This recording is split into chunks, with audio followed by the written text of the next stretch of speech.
महात्मा गांधी ने अहिंसा सिखाकर लोगों को नपुंसक बना दिया। सच में, चलिए पूरी बात को समझते हैं। 1900s की शुरुआत में पूरी दुनिया में सिर्फ हिंसा का ही बोलबाला था और भारत में 1885 में स्थापित हुई कांग्रेस 1915 तक एक एलीट क्लब बन चुकी थी। एक तरफ था नरम दल, जहां लॉयर्स और डॉक्टर्स इंग्लिश में पिटीशन लिखते थे और कॉन्स्टिट्यूशनल अपील्स करते थे, और दूसरी तरफ था गरम दल, जहां तिलक जैसे लोग हिंदू राष्ट्रवाद के साथ एक सीमित वर्ग को अपनी ओर आकर्षित करने में भी सफल थे। लेकिन भारत की 90% आबादी अभी भी गाँव में रहती थी और वो किसी भी दल से जुड़ाव महसूस नहीं करती थी, इसलिए अंग्रेजों को भी कोई डर नहीं था। लेकिन मोहनदास करमचंद गांधी ने 1915 में आते ही गेम पलट दिया। उन्होंने समझा कि ब्रिटिश एम्पायर भारत में सिर्फ इसलिए टिकी हुई है क्योंकि हम इंडियंस उनके साथ कोऑपरेट करते हैं। रेलवेज, पुलिस, कोर्ट्स और सिविल सर्विस सब हमारे ही लोग चलाते हैं, और अगर ये कोऑपरेशन खत्म हो जाए तो ये राज एक बार में गिर जाएगा। इसके लिए उन्होंने ऑक्सफोर्ड के लॉयर वाली पहचान छोड़ दी और धोती पहनी और हिंदुस्तानी में बात की, ताकि वो भारत की 90% आबादी से जुड़ सके। उन्होंने सत्याग्रह और राम राज्य जैसे शब्दों का इस्तेमाल किया जो हर किसान और मजदूर समझ सकता था, और मैं कहता हूँ गांधी जैसा मास्टर कम्युनिकेटर दुनिया ने कभी देखा ही नहीं था। क्यों?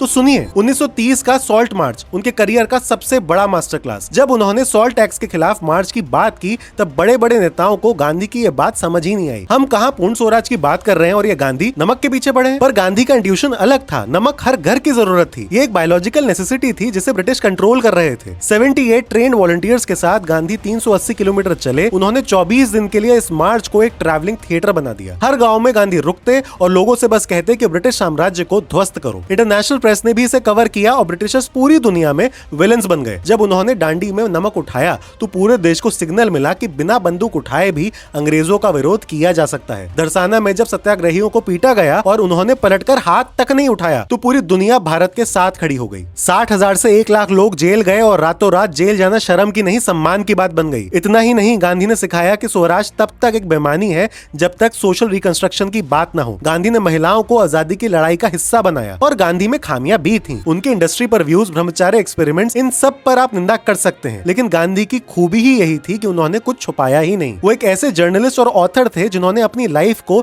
एक खुली किताब बना दिया। इस दुनिया से जाने के बाद भी मार्टिन लूथर किंग जूनियर से लेकर नेल्सन मंडेला तक सबने गांधी को अपनी इंस्पिरेशन बनाया। गांधी वो पहले आदमी थे जिसने आम आदमी को बिना बंदूक उठाए क्रांति करना सिखाया, और शायद इसलिए आज ये बहुत जरूरी है कि हम महात्मा गांधी को भूल जाएं। कहीं आम आदमी फिर जाग गया तो।